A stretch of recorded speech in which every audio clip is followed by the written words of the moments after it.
아픈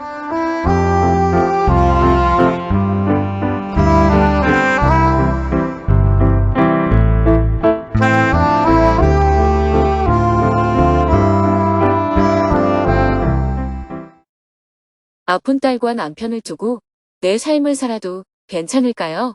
2026년 1월 7일 수행법회 공동체지부 인사배치 논의. 안녕하세요. 오늘은 정토회 회원들이 자신의 수행을 점검하는 수행법회가 열리는 날입니다. 스님은 새벽 수행과 명상을 마친 뒤 오전 5시에 두북수련원을 출발해 서울로 향했습니다. 차로 이동하는 동안 창밖으로 아침 해가 서서히 떠올랐습니다. 고속도로를 따라 4시간을 달려 오전 9시에 서울 정토회관에 도착했습니다. 간단히 아침 식사를 마친 뒤 수행법회 생방송을 하기 위해 방송실로 향했습니다. 오전 10시 정각이 되자 4천여 명의 정토회 회원들이 화상회의 방에 접속했습니다. 삼귀와 반야심경을 봉독한 후 주간 정토행자의 소식을 영상으로 함께 보았습니다. 영상을 통해 새해를 맞아 파주 임진각, 경주 사천왕사지, 창원 복림사지, 구미 아도모래원 등 전국 각지에서 많은 정토회 회원들이 한반도의 평화와 통일을 염원하며 기도했음을 확인할 수 있었습니다. 이어서 정토회 회원들은 삼배의 예로 스님에게 법문을 청했습니다. 스님은 로봇과 인공지능의 시대를 앞두고 수행과 봉사야말로 삶의 의미와 공동체의 건강을 지켜주는 핵심이라는 점을 강조했습니다. 2026년 새해가 밝았습니다. 밀레니엄 시대라 하여 2000년을 맞이한 것이 엊그제 같은데 어느덧 25년이라는 시간이 흘렀습니다. 한 세기의 4분의 1이 지나간 셈입니다. 다시 25년이 더 흐르면 2050년, 우리는 21세기 중반에 이르게 됩니다. 세상이 불안할수록 우리는 어떤 삶의 기준을 세워야 할까요? 세계의 여러 보고서는 한국의 미래를 두고 서로 다른 전망을 내놓고 있습니다.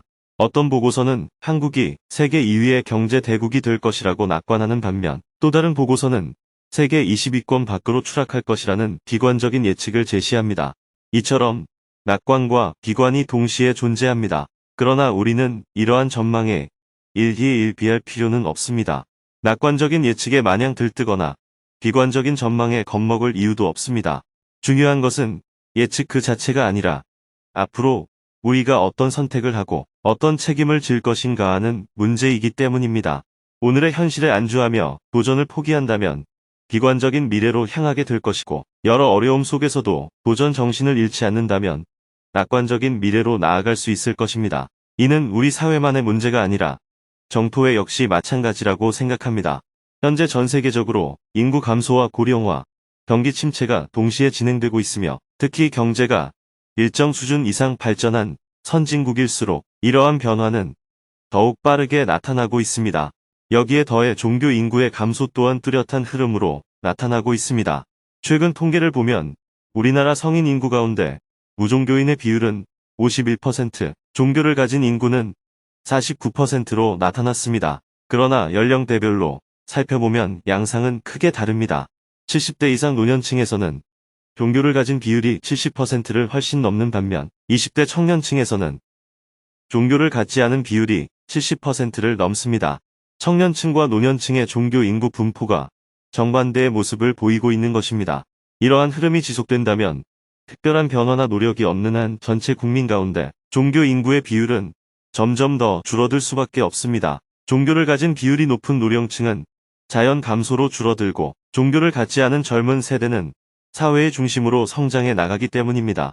그 결과 종교 인구의 자연적 감소는 피하기 어려운 현실이 될 가능성이 큽니다. 또한 종교 인구의 고령화는 특정 종교에만 국한된 문제가 아닙니다.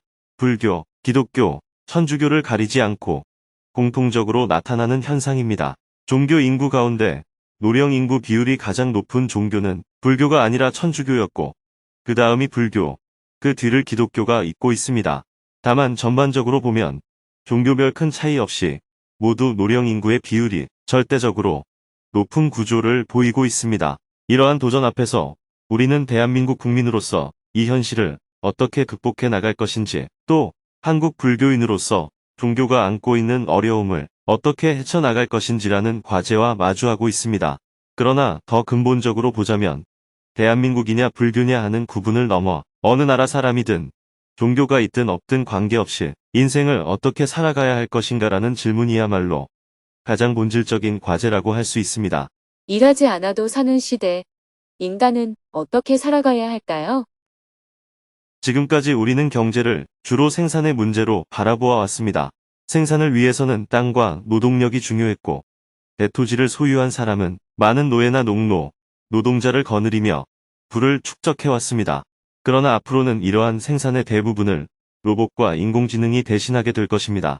그렇게 되면 인간은 더 이상 생산의 필수적인 존재가 아니게 되고, 실제로 생산에 참여하는 사람은 소수에 그칠 가능성이 큽니다. 이때 다수의 사람들은 무엇을 하며 살아가야 하는가라는 새로운 질문이 제기됩니다.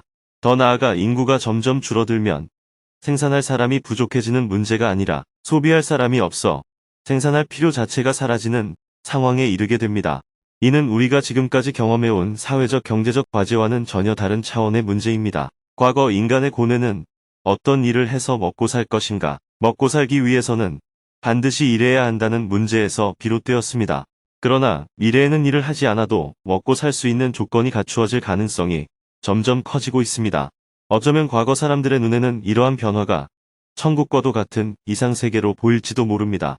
하지만 우리는 이제 일하지 않는 인간이 과연 어떻게 살아갈 것인가라는 전혀 새로운 문제와 마주하게 됩니다. 지금까지 일하지 않는 인간은 대체로 타락의 길로 들어서는 경우가 많았습니다.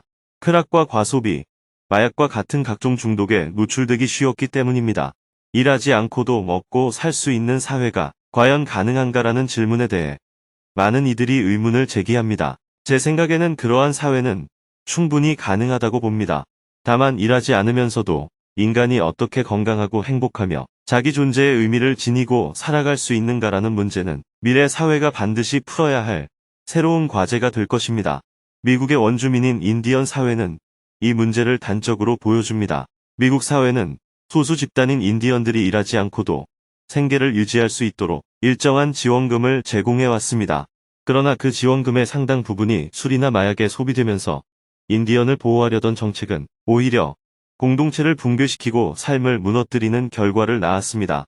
이 사례는 앞으로 일하지 않는 인간이 어떤 삶을 살아가게 되는가라는 질문을 우리에게 분명하게 던져줍니다. 수행은 단순히 삶이 힘들어서 마음 공부를 하자는 차원의 문제가 아니라 사람이 일하지 않고도 어떻게 자신의 삶을 보람있고 의미있게 살아갈 수 있는가라는 근본적인 물음과 맞닿아 있습니다. 그런 점에서 수입이 되는 일은 아니지만 봉사하고 남을 돕는 정토의 회원들의 삶은 어쩌면 미래 사회를 향한 하나의 중요한 실험이 될 수 있을지도 모릅니다. 오늘 우리가 수행하며 봉사하는 삶은 지금 이 순간의 삶을 더 행복하게 만드는 길일 뿐 아니라 동시에 미래 사회에서 인류가 살아가야 할 바람직한 삶의 모델이 될 가능성도 지니고 있습니다. 이런 의미에서 정토의 회원들은 개인의 삶을 자유롭고 행복하게 살아가는 동시에 인류의 위기와 우리 사회 그리고 불교가 안고 있는 문제들에 대한 새로운 해법을 함께 모색하고 있다는 자부심을 가질 필요가 있습니다. 다만 현실에 안주하거나 소비에 매몰되는 삶이 아니라 검소하게 살면서도 생기발랄하고 남을 도우면서도 기쁨을 누릴 수 있는 새로운 삶의 방식을 스스로 개척해 나가야 할 것입니다. 부처님께서는 이미 2600년 전 수행자의 삶이라는 새로운 삶의 모델을 제시함으로써 다가올 미래사회의 방향을 보여주셨습니다. 오늘의 우리 역시 불확실하고 급변하는 세계 앞에 서 있습니다. 이러한 변화 속에서 우리는 방황하는 사람들의 마음을 잠재울 수 있는 길을 스스로 찾아 나가야 합니다. 다음은 사전에 질문을 신청한 분들과 대화를 나누었습니다. 1시간 동안 3명이 손들기 버튼을 누르고 스님에게 질문을 했습니다. 그중 한 명은 아픈 딸과 남편에게 마음이 지나치게 매여 있는 것 같아 답답하다며 집착에서 벗어나 자유로워질 수 있는 길은 무엇인지 스님에게 조언을 구했습니다. 아픈 딸과 남편을 두고 내 삶을 살아도 괜찮을까요? 남편이 재작년부터 뇌경색 후유증으로 약을 먹으며 일을 하고 있습니다. 현재는 남편과 따로 살고 있습니다. 걱정이 전혀 없는 것은 아니지만 신혼 초부터 술을 마시고 폭행과 폭언을 일삼았던 사람이라 딸에 대한 걱정보다는 상대적으로 덜합니다. 저는 올해 28이 된 딸과 함께 지내고 있습니다. 딸은 사춘기 때 양극성 정동장애 진단을 받았고 현재는 조울증으로 진단받아 치료 중입니다.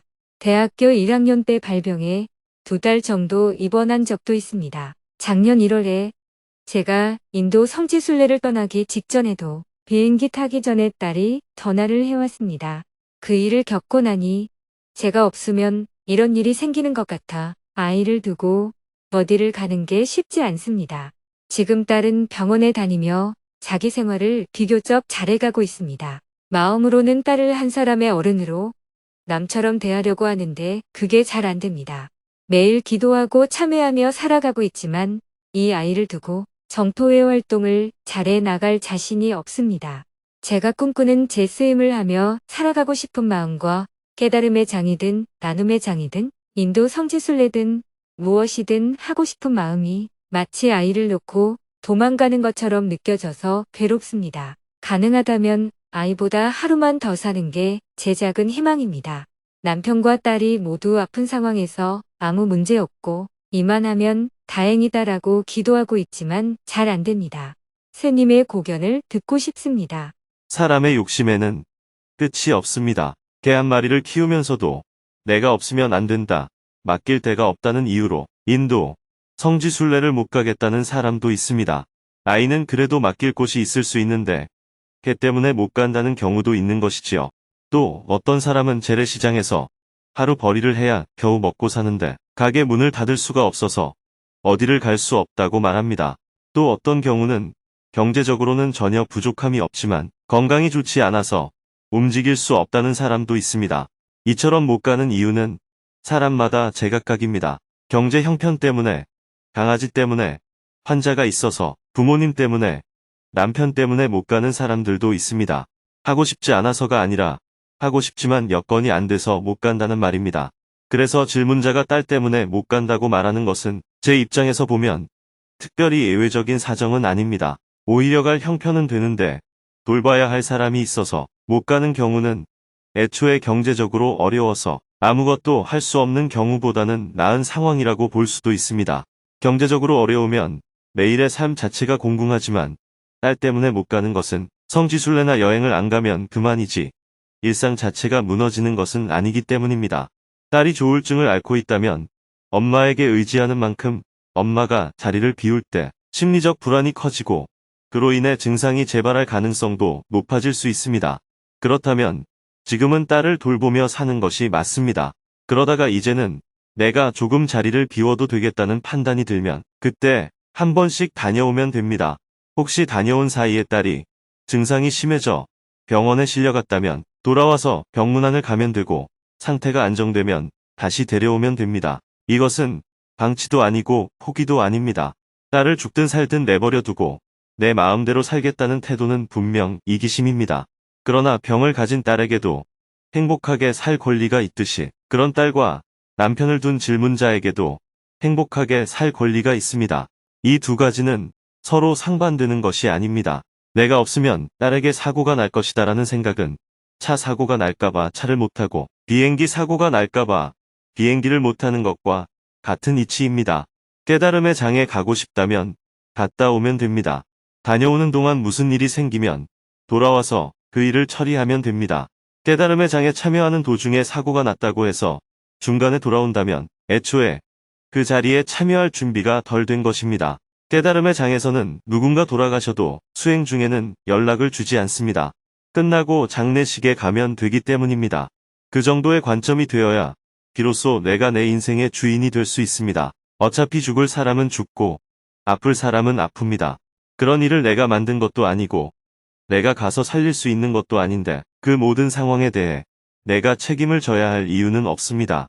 그런 일들에 지나치게 매이면 우리는 결코 진정한 자유를 얻을 수 없습니다. 깨달음의 장이란 어떤 관점을 가져야 내가 내 인생의 주인이 될 수 있는지를 배우는 자리입니다. 설령 부모가 돌아가셨다고 해도 내가 그 자리에 간다고 해서 다시 살아나는 것은 아닙니다. 그렇다면 끝나고 가서 문상하겠습니다라고 말할 수 있을 정도의 관점을 가져야 합니다. 딸이 교통사고를 당했다는 연락이 오면 곧바로 달려가고 친척이 돌아가셨다는 소식에 즉시 수련을 그만두고 집으로 향하는 관점을 가져서는 진정한 자유에 이르기 어렵습니다. 딸은 이미 28살의 어른입니다. 그 인생을 질문자가 끝까지 책임질 수는 없습니다. 살아있는 동안에는 내가 죽으면 딸이 어떻게 살까 걱정하고 또 내가 살아있는 동안 딸이 죽어서는 안 된다고 생각합니다. 생각이라는 것은 본래 이렇게 모순적입니다. 만약 내가 죽은 뒤에 딸을 돌볼 사람이 없다면 논리적으로는 차라리 내가 살아있을 때 딸이 죽는 것이 낫다고 생각해야 맞고 딸이 나보다 먼저 죽으면 안 된다고 생각한다면 내가 죽은 뒤에도 딸은 잘 살 것이다 라고 생각하는 것이 일관된 관점입니다. 이쪽으로 생각해도 문제고 저쪽으로 생각해도 문제인 생각을 붙들고 있으면 결국 나는 내 인생의 주인이 될 수 없습니다.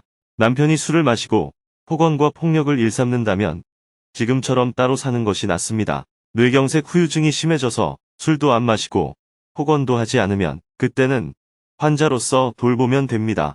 두 가지 고통을 동시에 겪는 것보다는 하나만 겪는 것이 낫기 때문입니다. 애정이 없어서가 아니라 말한다고 달라질 가능성이 없으니 그래.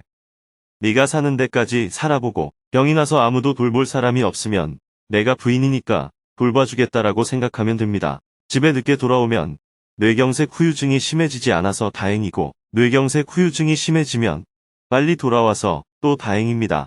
술을 마셔서 문제지만 뇌경색이 안 오면 다행이고 뇌경색이 오면 술도 못 마시고 폭언도 못하니 또 다행입니다. 이런 관점으로 보면 남편이 지금 와도 괜찮고 나중에 와도 괜찮습니다. 딸이 먼저 죽어도 괜찮고 나중에 죽어도 괜찮으며 남편이 병에 걸려도 괜찮고 걸리지 않아도 괜찮습니다. 이렇게 사물을 보면 지금 상황 그대로 두고도 충분히 자유로울 수 있습니다. 질문자는 지금 기복적인 기도를 하고 있습니다. 남편이 술도 마시지 않고 뇌경색 후유증도 안 심해지기를 바라고 딸은 정신 차리고 잘 살기를 바라는 기도 말입니다. 이런 기도는 아무리 해도 자유로워지기 어렵습니다. 기도와 수행이란 일이 어떻게 되어도 괜찮다는 도리를 아는 것입니다. 비가 오면 씨앗을 심을 수 있어서 좋고 해가 나면 약을 칠 수 있어서 좋다고 여길 수 있어야 합니다. 비가 오고 흐린 것은 기후의 일입니다. 그것은 그대로 두고 나는 그 조건에 맞게 살아가면 됩니다. 그것이 자유로운 삶입니다. 그런데 질문자는 비가 오거나 날이 맑은 것까지도 자기 뜻대로 되기를 바라고 있습니다. 그러니 뜻대로 되지 않으면 날씨마저 나를 괴롭힌다는 생각에 빠지게 됩니다. 이런 관점으로는 아무리 기도하고 경전을 읽어도 자유로움과는 거리가 멀 수밖에 없습니다. 평생 주변 조건에 매여 살게 되는 겁니다. 네, 감사합니다. 제 고집과 욕심을 내려놓고 가볍고 편안하게 살겠습니다. 계속해서 질문들이 이어졌습니다. 출산 휴직 후 직장에 복귀했으나 원치 않는 업무로 배치되었고 제대로 존중받지 못한다는 생각에 의욕을 잃고 괴로움을 느끼고 있습니다. 마음을 어떻게 다스려야 할까요? 반야심경과 예불문을 독송할 때 의미를 음미하며 수행하기가 쉽지 않아 답답함을 느끼고 있습니다. 경전을 좀 더 마음에 와닿게 할 수 있는 방법은 없을까요? 질문에 모두 답하고 나니 법회를 마쳐야 할 시간이 되었습니다. 다음 주부터는 해외 일정으로 인해 생방송을 못하게 될 수도 있는 상황에 대해 양해를 구한 후 12시가 다 되어 수행법회를 마쳤습니다. 방송실을 나온 스님은 점심 식사를 한 후 공동체 지부 인사배치 논의를 하기 위해 정토사회문화회관으로 향했습니다. 6층 국제회의장에는 정토사회문화회관에 상주하는 공동체 지부 구성원과 공동체 법사단 30여 명이 자리했습니다. 인사배치 논의를 하기 전에 모두 스님에게 삼배의 예로 인사말을 청했습니다. 스님은 정토회의 인사배치 원칙에 대해 이야기해 주었습니다. 우리가 이렇게 원을 세우고 공동체로 살아가는 것은 부처님께서 왕위와 모든 것을 내려놓고 걸식하며 새로운 삶의 길을 여신 그 정신을 따르고자 하기 때문입니다. 그러나 이 이유만이라면 자칫 과거로 돌아가자는 복고주의에 머물 위험이 있습니다. 지금은 분명히 기후위기의 시대입니다. 그래서 우리는 부처님이 그렇게 사셨기 때문이 아니라 오늘날의 우리 역시 그렇게 살아야만 기후위기 시대에 근본적으로 지속 가능한 삶이 가능하다는 문제의식에서 이 길을 다시 바라보고 있는 것입니다. 채식의 문제만 보아도 그렇습니다. 인도에서 역사 자료를 조사해보면 부처님이 채식주의자였다는 명확한 근거는 사실 어디에도 없습니다.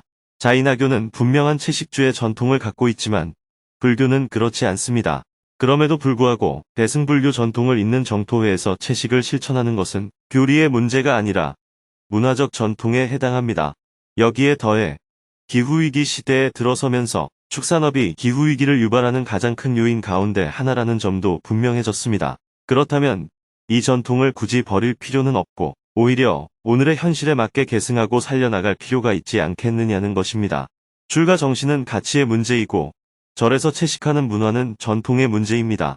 우리는 단순히 옛것을 지키자는 것이 아니라 기후위기 시대에 맞게 불교의 가치와 문화적 전통을 오늘의 삶 속에서 다시 살려보자는 것입니다. 그래서 이 두 가지, 전통과 현재의 과제를 함께 결합하자는 이야기입니다. 원칙과 포용 사이에서 수행 공동체는 어떻게 유지될 수 있을까요?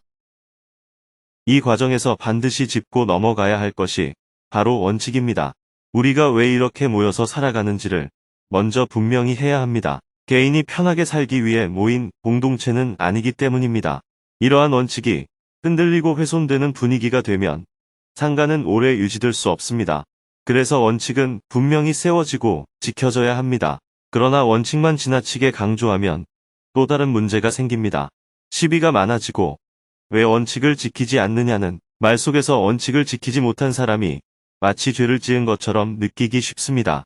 그렇게 되면 불교의 또 다른 핵심 가르침인 자비와 포용을 잃기 쉽습니다. 그래서 우리는 원칙과 함께 포용성도 반드시 가져야 합니다. 문제는 원칙을 세우되 그 원칙을 지키기 어려운 경우를 어디까지 받아들이고 함께 갈 수 있느냐는 점입니다. 불교적 가치로 말하면 지혜와 자비가 함께 충만해야 한다는 뜻입니다. 수행적 원칙만 강조하면 분위기가 살벌해지고 반대로 포용만 강조하면 원칙 없이 착한 사람들만 모인 세속적 집단이 될 위험이 있습니다. 그래서 우리는 원칙은 원칙대로 분명히 세워 지켜나가되 사람마다 처한 조건이 다르고 어떤 사람은 끝까지 따라오기 어려울 수도 있다는 점을 인정해야 합니다. 그런 사람들을 얼마나 포용하면서 함께 갈 것인가, 이 두 가지를 동시에 가지고 상가를 운영해야 합니다. 다만 포용이라는 이름으로 개인의 욕구를 충족시키는데 초점이 맞춰지면 문제가 됩니다. 원칙을 어기는 포용이 반복되면 결국 원칙은 무너지게 됩니다. 포용이 지나치면 원칙이 허물어질 수 있기 때문에 이 둘을 어떻게 중도적으로 조율하느냐가 상가 운영의 핵심이자 가장 어려운 지점이라고 할 수 있습니다. 예를 들어 절에서는 채식을 원칙으로 삼고 있지만 체질이나 건강상의 이유로 육식이 꼭 필요한 사람을 어디까지 포용할 것인지에 문제가 있습니다. 이것은 단순한 입맛의 문제가 아니라 건강과 직결된 사안이기 때문에 더욱 신중하게 다뤄야 합니다. 또 규칙적인 공동체 생활이 원칙이지만 건강 문제로 그 생활을 도저히 따라오기 힘든 사람을 어떻게 포용할 것인가의 문제도 있습니다. 원칙을 지나치게 강조하면 이런 사람들은 죄책감을 느끼며 심리적으로 위축되기 쉽고 반대로 예외가 너무 쉽게 허용되면 공동체 전체의 질서가 흐트러질 수 있습니다. 그래서 이 균형을 늘 세심하게 조율할 필요가 있습니다. 이는 지금도 우리 공동체 안에서 반복해서 나타나는 문제이기도 합니다.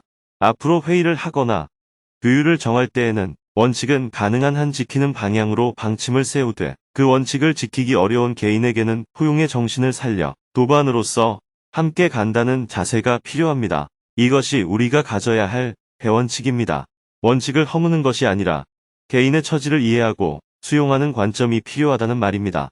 그래서 오늘은 원칙은 지키되 어떻게 포용할 것인가라는 문제를 함께 이야기해보고자 합니다. 이어서 본격적으로 2-2차 천일결사 공동체지부 인사 배치를 어떻게 할지 논의를 시작했습니다. 해외 파견, 평화재단, JTS 등 각 부서에 누구를 배치하면 좋을지 자유롭게 의견을 말하고 각각에 대해 스님이 조언도 해주었습니다. 2시간 동안 열띤 토론과 대화가 이어졌습니다. 최종 결론을 내리지는 못했지만 논의를 마무리하면서 스님이 마무리 말씀을 해주었습니다. 스님은 정토회가 하고 있는 여러 사업 중에서 농사가 갖는 비전에 대해 이야기해 주었습니다. 정토회가 농업을 하려는 이유는 단순히 농사를 짓겠다는 데 있지 않습니다. 스마트팜을 하겠다는 뜻도 아닙니다. 만약 그 정도라면 사람들에게 스마트팜 농장을 한번 구경시켜주는 것으로도 충분할 것입니다. 정포회에서 농사를 짓는 핵심은 수행이 생산과 어떻게 연결될 수 있는가 하는 문제에 있습니다. 지금의 수행을 생산과 소비의 관점에서 나누어 본다면 수행은 주로 소비의 영역에 속해 있습니다. 이 수행을 어떻게 생산의 영역과 연결할 것인가? 이것이 첫 번째 관건입니다. 역사적으로 수행은 늘 소비의 영역에 머물러 있었는데 이를 생산과 어떻게 결합할 것인가 하는 문제가 지금 우리 앞에 놓여 있습니다. 고추를 따고 풀을 뽑는 일상적인 노동 속에서도 명상하듯이 알아차림을 유지하며 수행할 수 있는가 하는 문제는 일체의 장에서 어느 정도 실험되고 있지만 여전히 가장 중요한 과제로 남아 있습니다. 수혜는 소비일까요? 생산일까요? 정토회가 농사를 짓는 이유. 두 번째 과제는 기후위기 시대에 우리가 어떻게 자급자족하며 살아갈 수 있느냐 하는 문제입니다. 목표는 전부 유기농으로 농사 짓는 것도 아니고 그렇다고 화학농을 하자는 것도 아닙니다. 이 문제는 지금 너무 극단적으로 이야기되고 있습니다. 과학기술은 일정 부분 도입할 필요가 있습니다. 예를 들어 스마트팜이라고 해서 온종일 불을 켜놓고 전기에 의존해 농사를 짓는다면 그것 역시 환경 친화적이라고 보기 어렵습니다. 반대로 환경을 생각한다고 해서 현실 조건을 무시한 채 전부 유기농만을 고집하는 것 또한 쉽지 않습니다. 결국 중요한 것은 기술과 자연이 어떻게 조화를 이루어야 많은 사람들이 실제로 농사 짓는데 적용할 수 있느냐는 점입니다. 이 지점을 우리가 개발해 나가야 합니다. 그래서 정토회가 자연과 함께 가는 하나의 시스템을 갖추는 것이 중요하다고 생각합니다. 제가 농사에 자꾸 비중을 두는 이유도 여기에 있습니다. 쌀을 생산해서 우리가 먹는 것이 핵심이 아닙니다. 농사를 통해 어떤 삶의 방식을 만들어 갈 것인가, 앞으로 개발해야 할 목표는 바로 그 지점에 있습니다.